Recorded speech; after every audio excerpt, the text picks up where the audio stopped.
اعوذ بالله من الشیطان الرجیم بسم الله الرحمن الرحیم الحمد لله والصلاة والسلام علی رسول الله و علی آله و اصحابه و من والاه اما بعد السلام علیکم و رحمت الله و برکاته. برادران عزیز، دوستان گرامی قدر، شکر الله خوب و مهربان را که برای من و شما نصیب گردانده است که از این شبهای نورانی، از این شبهای پرفیض و برکت و از این شبهای طلایی ماه شریف رمضان الحمدلله که استفاده میبریم. از پروردگار عاجزانه مسئلت دارم، بار الله پروردگارا به حرمت این ماه پربرکت و به حرمت این لحظه های اجابت دعا، پروردگارا بار الله اسلام عزیز ما را در روی عالم غالب بگردان، دشمنهای اسلام را خار و زبون و نست و نابود بگردان، حکم و قانون قرآن را در روی عالم حاکم بگردان.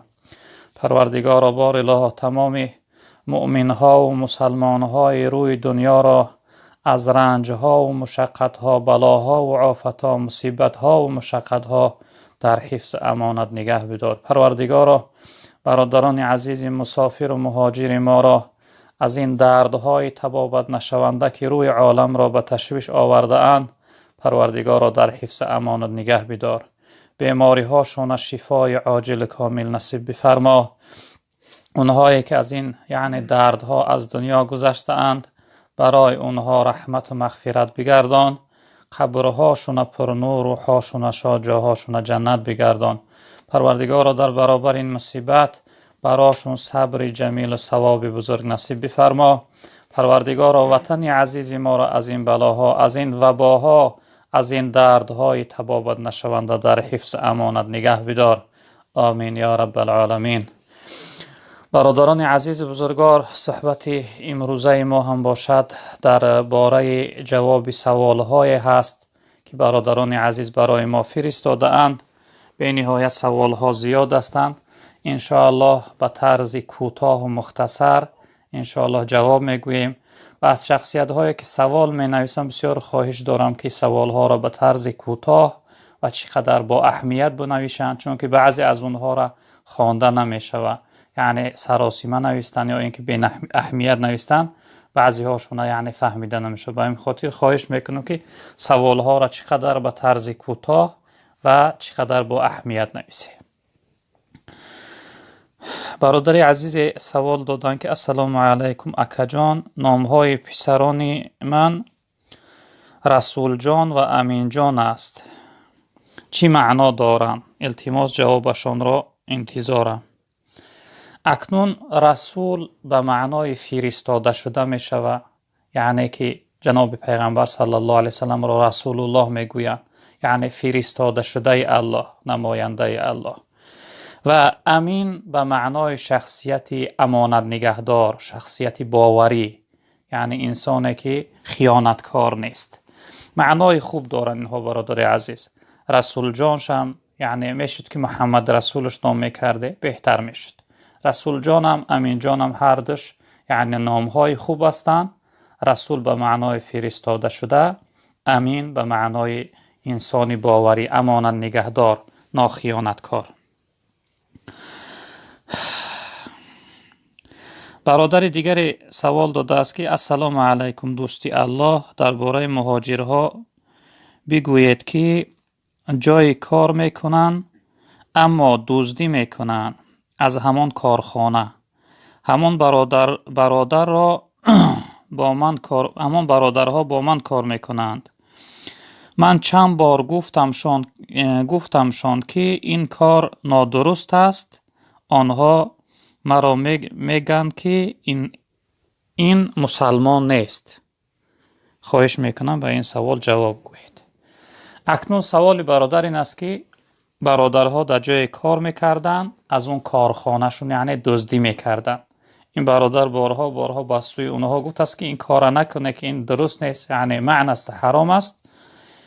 اونها گفتن، انسانهای دزد گفتن که این شخصیت یعنی صاحبی کارخانه این مسلمان نیست، یعنی غیر مسلمان است. اکنون برادر عزیز، اگر چی وای صاحبی کارخانه غیر مسلمان هم باشه، شما مسلمان هستید کو؟ این کار بر شخصیت مسلمان زیبنده نیست. در اصل نامسلمان ها، غیری ها در چهره ما مسلمان ها اسلام میبینن. وقتی میبینن که ما مسلمان ها دزدی میکنیم، فریبگری داریم، خیانتگاری داریم، کارهای بد داریم، اونها میگوین که اسلامش این است. شاید اونها فکر کنن که مسلمانی همین دزدی و خیانتکاری باشه. به همین خاطر خواهش میکنم از این کارها خودداری کنید. حکم دزدی در شریعت اسلام حرام است. اگر حکم قانون شریعت یعنی مملکت اسلامی باشه، شخصیت دزد را دستش بریده می شود، دستی وی می برند تا اینکه این گناه دوباره تکرار نکنه. در روایت پیغمبر بزرگوار صلی الله علیه و سلم گفتند که 3 گناهی است که در حالت انجام دادنشون ایمان از بدن انسان می براید. یکی از اونها زناکاری هست، دیگر شراب نوشی و دیگرش دزدی. در حالت دزدی کردن پیغمبر بزرگوار صلی الله علیه و سلم گفتند ایمان از بدن انسان جدا می شود، بیرون می شود. خیلی گناه بزرگ است. خواهش میکنم که از این گناه خودداری کنید برادر عزیز بزرگوار.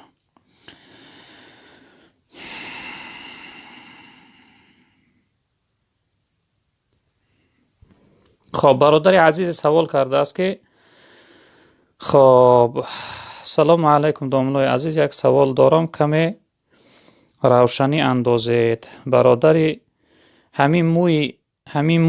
درباره همین موی گپ میزده. خب برای که موی بدنم به حد بسیار است. اکنون نفهمیدم سوال این برادر که درباره موی، در چی باره موی گپ زنه؟ موی بدن آیا گرفتنش یا اینکه بودنش در بدن؟ بودن موی بدن این مقصد طبیعتی است. بعضی انسان در بدن مویش زیاد میشه، بعضی انسان کم میشه. اما درباره اینکه آیا موی بدن را گرفتن و نابود کردن برای شخصیت مرد درست هست یا نه، اینا یعنی که فقها گفتن که این مباح است. یعنی اگرچه ادب نیست، خوب نیست، ای روی طبیعتا از روی اینکه مرد یعنی بدنش مویهاش بگیره، اگرچه خوبی هم نداشته باشه، اما بعضی از فقها گفتن که این مباح است. انسان میتونه که موهای بدنش نابود کنه، میتونه که بگذارشون بیستن. یعنی که زیاد بودن و نابود کردن موی بدن برای شخصیت مرد ضرر نداره. فقط برای انسان مردی نه، یعنی گذاشتن ریش، قاشها، اینها چیزهایی هستند که گرفتن شده شریعت یعنی اسلام حرام است. برای زنم چیندن و باری کردن قاش حرام است در شریعت اسلام. خب برادر دیگر سوال کرده است که السلام علیکم دامنای محترم، خب در ماه مبارک رمضان قرآن را ختم کنیم چگونه ثواب است؟ خواهش میکنم همین شب جواب گردانید. در ماه مبارک رمضان ختم کردن قرآن این سنت است. البته برای انسان هایی که قرائت کرده میتوانند قرآن را، و در این ماه البته هر عملی ثواب یعنی فضیلت و ثواب چقدر زیادتی داره، زیاد است. جناب پیغمبر صلی الله علیه و سلم گفتند که من قرأ حرفا من کتاب الله فله به حسنه و الحسنه بعشر امثالها. تن هر انسانی که یعنی آیت از کتاب الله از قرآن بخونه در برابر او ثواب میگیره، یعنی 10 ثواب میگیره. حتی در دوام حدیث گفتن ولا اقول الف لام میم حرف، شما نگویید که الف لام میم یک حرف است، ولکن الف حرف و لام حرف و میم حرف، ولکن الف یک حرف است، لام یک حرف است، میم یک حرف است. یعنی در یک الف لام میم خواندن انسان 30 ثواب میگرفته. البته در ماه رمضان یعنی ثواب ها زیاد هستند. شاید که در هر یک حرف قرآن انسان 700 ثواب یعنی تا به حساب ان شاء الله رب العالمین انسان ثواب میگیرد. البته قرآن زیاد تلاوت کنه. جناب پیامبر صلی الله علیه و سلم حدیث ها زیاد هستند درباره تلاوت کردن قرآن. اقرأوا القرآن فانه یأتی یوم القیامة شفیعا لاصحابه. قرآن قرائت کنه چون که قرآن در روز قیامت برای تلاوت کنندش شفاعتگر می شود، یعنی شفاعت میکنه. در اصل ماه رمضان ماه نزول قرآن است، ماه بهار قرآن است. انسان باید حرکت کنه که در این ماه زیادتر تلاوت قرآن داشته باشه. خب السلام علیکم دامنای محترم. خب نام من رحمان علی است. خب رحمان علی درسته یا که نادرست؟ التماس جواب میدادید. خداوند از شما راضی باشد. برادر عزیز سوال کرده است که نام من رحمان علی است. خب پرسیده که آیا همین نام ماندنش رحمان علی درست هست یا نه؟ بله برادر عزیز، رحمان علی نام گذاشتن درست است. رحمانش یعنی به اسم ذات الله هست، به معنای بخشنده نعمت ها. علیش از عالی گرفته شده است به معنای چقدر بلند مرتبه، یعنی ایشم صفت ذات پروردگار است. البته این نام درست است گذاشتنش رحمان علی. خب برادر عزیز سوال کرده است که سلام علیکم، خب شخصیتی که در بدنش سپیرت ماله طهارتش میشکند یا نه؟ اکنون سپیرت در بدن شکیدن طهارت نمیشکند، اما اگر زیاد بیاید و زیاد باشه البته بدن بی نماز میکنه. برادر عزیز شکیدن یعنی سپیرت ها یا مزها در بدن انسان طهارت نمیشکند. خب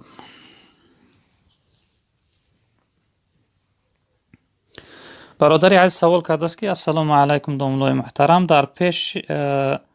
در پیشت غیبت کنن و تو گوش کنی گناه می گرفته باشه؟ بله برادر عزیز، در محفل مجلس جایی که اوجا گناه باشه اوجا اشتراک کنی و یعنی شریک شوید و گناه ها البته گناه میشه. فقط شما یک وظیفه داره وقتی هر جا نشسته که یک انسان دروغ گفت یا اینکه غیبت کرد یا عملی گفتاری گناه داشته باشه، برای شما مسلمان ها وظیفه است که باید اونها را معن بداره. پیغمبر بزرگوار صلی الله علیه و سلم حدیث مبارکشون است که من رأى منکم منکرا فلیغیره بیده. تن وقتی یک کدام از شما میبینه که یک انسان در کار گناه است، باید که به دست او انسان از گناه معن بداره، یعنی به دستون اگر توانه او شخصیت از گناه بیرون کنه. فإن لم یستطع فبلسانه.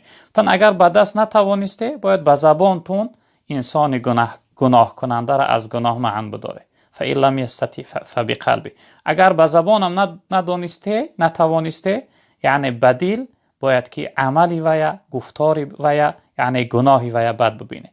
جناب پیامبر در آخرتان و ذالک از عفو الایمان.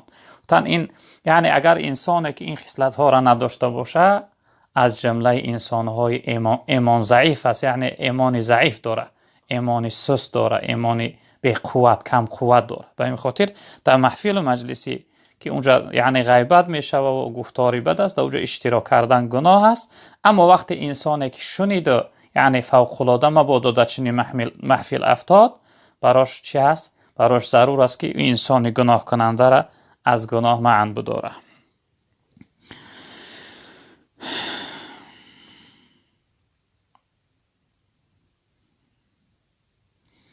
خب برادر عزیز دیگر سوال کرده است که سلام علیکم اکای داملا، خب مرد از پیش نمازی زنش گذرد، آیا مرد گناهگار می شود یا نه؟ بله برادر عزیز، چی از پیش نمازی زنش باشه چی از پیش نماز یک نمازخوان، هر شخصیتی که نماز میخونه وقتی که از پیش یعنی صف از پیش نمازخوان انسان گذره عاصی میشه.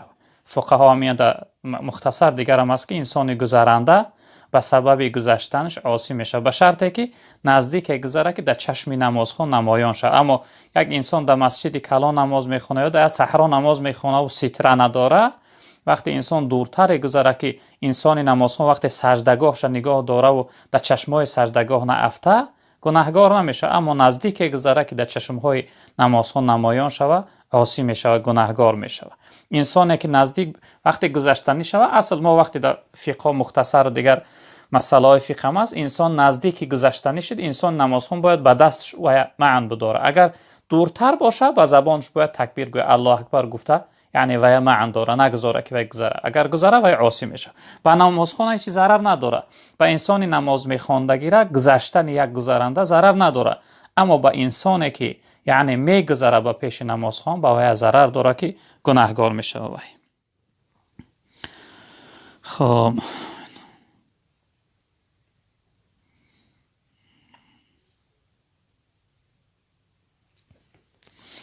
خب برادر عزیز سوال کرده است که سلام علیکم دوملای محترم، انسانی که به دنیا به نکاح آمده است یعنی میگویند حرامی метавонад пешнамоз метавонад ки пешнамоз дар намоз пешнамоз дар намоз бошад, яъне ки имом шавад. خب برادر عزیز، انسانی که از یعنی از زنا ولد زنا میگن، یعنی در کتاب ها انسانی که از راه حرام از زنا تولد شده است، اینها دو گروه هستند.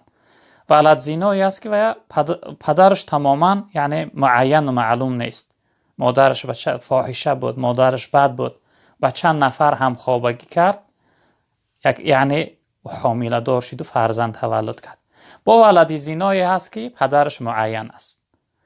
اکنون اینا فقها گفتن که همونش که یعنی پدرش معین نیست، شخصیتی که یعنی تماما یعنی که پدر نداره، وای به خاطر چی امامتش مکروه است؟ مکروه گفتن در مختصر، دیگر فقها هم است که مکروه است امامتی ولد زنا، به خاطری که وای تربیتگر نداره، وای شخصیتی نداره که وای تعلیم و تربیت دینی دیه.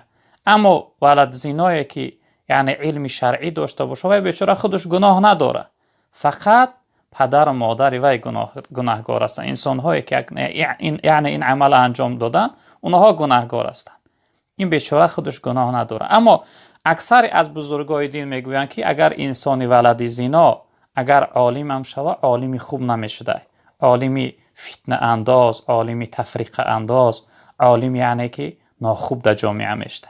به همین خاطر اگر اهل علم باشه، البته پیش در آمدنش درست است، اما اگر اهل علم نباشه، بهترش که وای پیش نداره. خب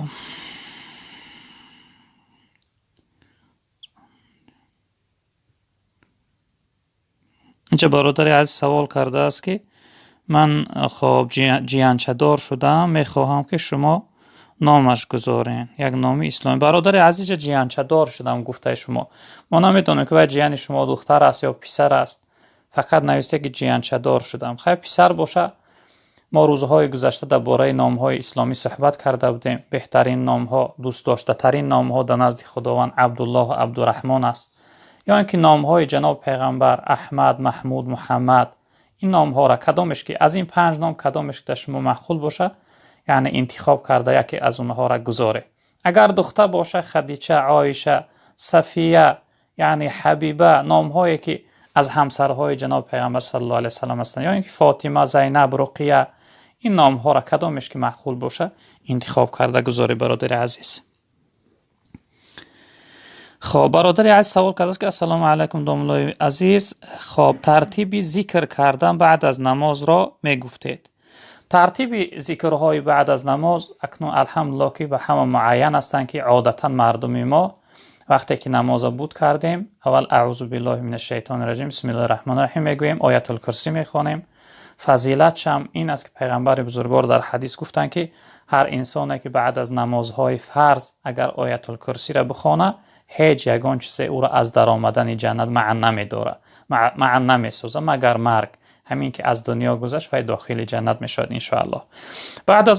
بعد از آیت الکرسی خواندن 33 بار سبحان الله میگوییم، 33 بار الحمدلله میگوییم، 33 بار الله اکبر میگوییم و یک بار دیگر لا اله الا الله وحده لا شریک له له الملک و له الحمد و هو علی کل شیء قدیر. یعنی این دعا را میگوییم، بعد از اون دعاهای بعدی نماز میکنیم.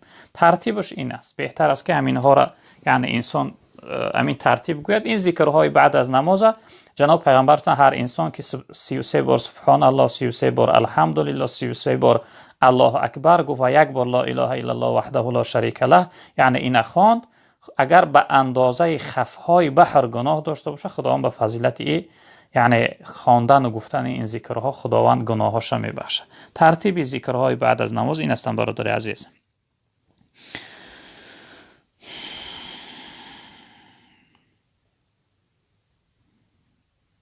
برادر عزیز سوال کرده است که السلام علیکم داملای محترم، خب اگر دندان آدم خون بیاید روزه اش میشکند؟ نه برادر عزیز، وقتی که دندان انسان خون آمد، خون یعنی که توف کنه از دهنش بیرون کنه، اگر دانسته خون خورد کنه البته روزش میشکنه. اما وقتی که خون آمد خون خورد نکرد، یعنی سوی درون نبرد و از دهانش بیرون کرد، طهارتش نمیشکنه. طهارتش نمیشکنه برادر عزیز بزرگوار. السلام علیکم و رحمت الله و برکاته. در حق ما دعا کنین تا صاحب فرزند شویم. خب ما 15 سال شد زندگی داریم، فرزند نداریم، فرزند نیست. اکنون برادر عزیز بزرگوار، خداوند بزرگوار به فضل کرمش، به حرمت اسمای حسناش، به حرمت صفات علیایش، به حرمت عظمت و جلال کبریش، خداوند شما را فرزنددار کنه. یک وظیفه برای شما میفرمیم و برای تمامی به فرزندا این وظیفه را اختیار کنند. کلمه استغفار، کلمه استغفر الله گفتنش را هر روز کمی کم 100 بار نباشه تا 1000 بار وظیفه کنه. کلمه استغفار گویه، ان شاء الله رب العالمین خداوند در مدت اندک برای شما فرزند عطا میکنه. خداوند برای شما فرزند صالح نور چشم نصیب گردونه. برادر عزیز بزرگوار، خب برادر عزیز سوال کرده که السلام علیکم برادر، خب سوال دارم، اگر در ماه رمضان سویچه مانی روزه را میشکند یا نه؟ سویچه یعنی دکترها توصیه میدهند که او را از راه قفا میمانی برای کسل گیمرای. خب برادر عزیز، سویچه وقتی که انسان یعنی از جانب قفا میمانه، البته این داخل میشه در درون، این یعنی روزه انسان فاسد میکنه. اگر روزانه باشه روزه انسان میشکنه. خب بهترش این است که اگر یعنی سویچه به خاطر اصل سویچه را به خاطر قرار دادن هم خونها یعنی گفتن میمونن، اگر به خاطر این باشه چی خوب میشه که شما بعد از افطارتون بگه بمانه و پیش از صبح یعنی بعد از سحر خوردن مانه، تا اینکه یعنی سبب کمبودی و نقصان روزتون نشود. اما اگر شما روزانه ای را بمانه در دوام روزه داری، البته روزه شما فاسد میشه، روزتون میشکنه. اگر اون قدر معذور باشه یعنی در اون حالت باشه که بیوی نشوه، اگر شما میتوانه که روزتون نخوره و سویچتون موندن گیره، بعد از رمضان کدام وقتی که ساعت شده بعد از اون یعنی چیکار میکنه؟ بعد از اون قضاییاتون میداره، قضا میگیره. خب برادر عزیز دیگر سوال کرده است که سلام علیکم داملای محترم، من زنم و پسرم قریب 6 ماهه شده است. ما هر سه به این کسل وبا گرفتار شدیم و 2 فرزند دیگرم در وطن است، آنها خوب هستند. ما نماز میخوانیم و روزه نگرفتیم، دارو میخوریم، در حق ما دعا کنید. پروردگار بزرگوار شما را برادر عزیز بزرگوار، همراهی همسرتون، همراهی فرزندتون، براتون شفای عاجل کامل نصیب فرماید. خداوند برای شما شفای کامل داد.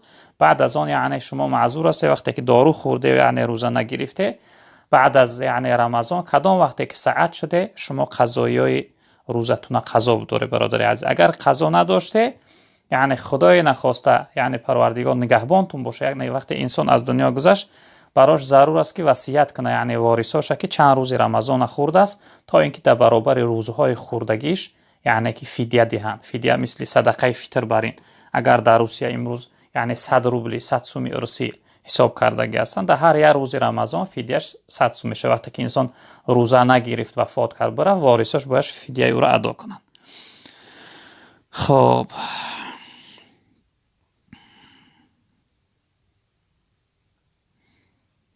برادر عزیز سوال کرده است که خب السلام علیکم داملا، سوال من چنین است: کودک بیمار است، تنها شیر مادرش را میخورد. مادر میتواند روزه‌اش را بخورد. خب بعد قرضدار می شود یا در قانون حاضره 10 سامانی پرداخت کنیم؟ جوابش را انتظارم رحمت. خب برادر عزیز وقتی خب زنی که وی شیر دهنده باشه یعنی مادری که کودک شیرخواره داره، فقط وی شیر مادر میخوره.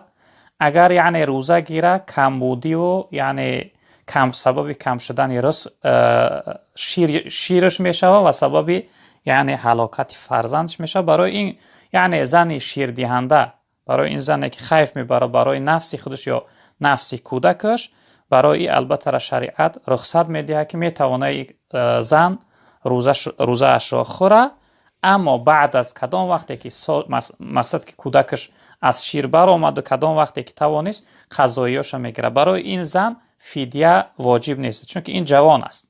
فدیه برای شخصیت هایی است که سالهای اونها رفتگی است و از اونها دیگه امید سعادت شدن، قوت پیدا کردن برای روزشون است. یا اینکه انسانی که در یعنی حالت سکرات موت است، او باید وصیت کنه که چند سال یا چند روز روزه را نگرفته است تا اینکه وارثاش، فرزنداش فدیه های روزش ادا کنند.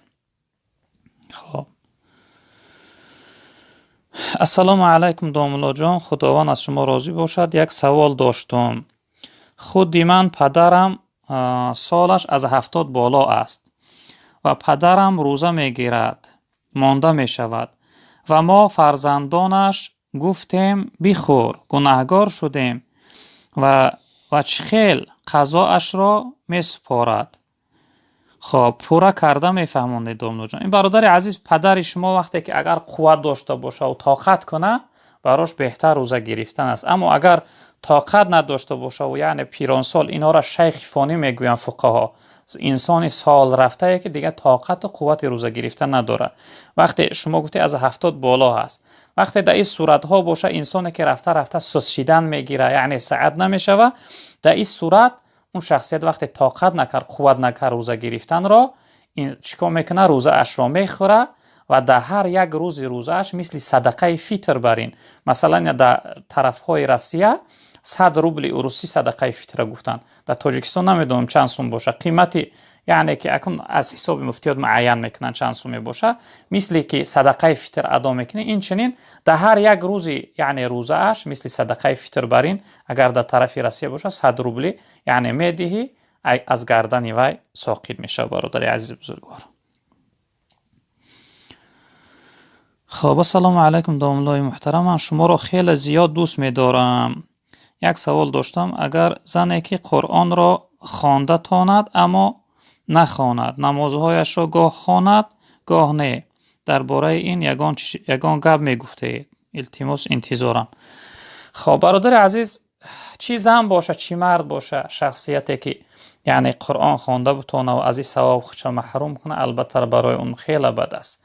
انسان وقتی که قرآن خوانده میتونه باید که حدی اقل حرکت کنه که روزش یک صحیفه قرآن یعنی که بخونه. در بعضی از روایت ها هست که هر انسانی که والله علم از خاطرم برفته در روزش چند آیتی نخونه، او را خداوند از جمله غافلین یعنی غافل ها نوشته میکنه.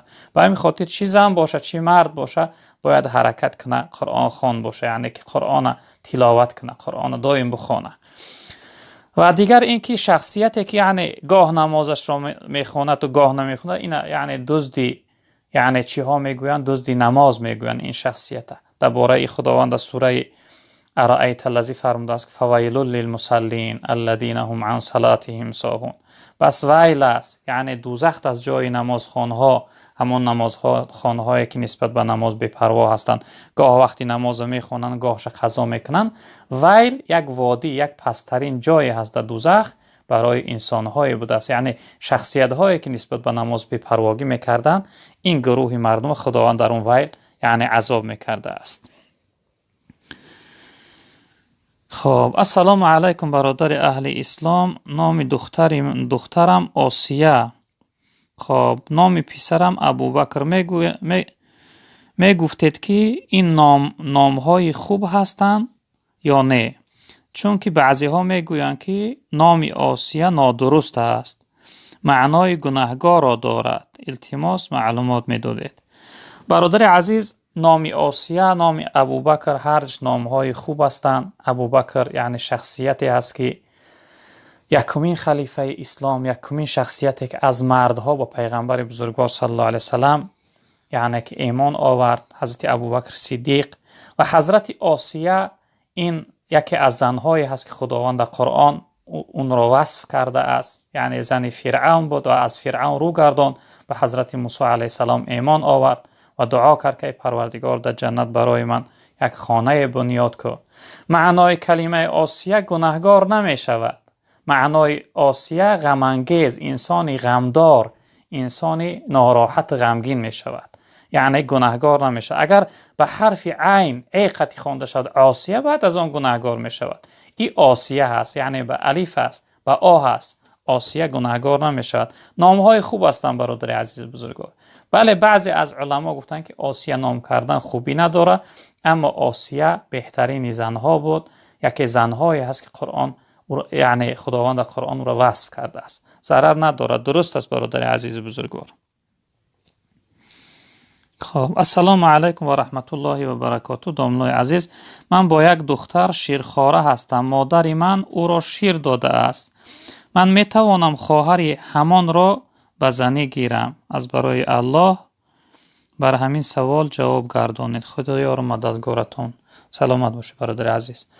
خب یک دختری که وقتی از مادر شما شیر خورده است، البته شما اون دختر را گرفته نمی توانید، اما خواهری وی برای شما بیگانه است و یا گرفته میتونه. در صورتی که اگر شما از مادر وی دختر شیر میخورده، در این صورت دیگر یعنی اون خواهرهای و یعنی دخترهای او زنه گرفته نمیتونه. اون دختر یعنی که برای شما فقط همون دختری که همراه شما از مادر شیر خورده است و خواهر رضاعی شما میشود، اما خواهرهای وی برای شما بیگانه هست. یعنی میتونه که شما از خواهرهای وی یعنی که نکاح کنه و به زن بگیره.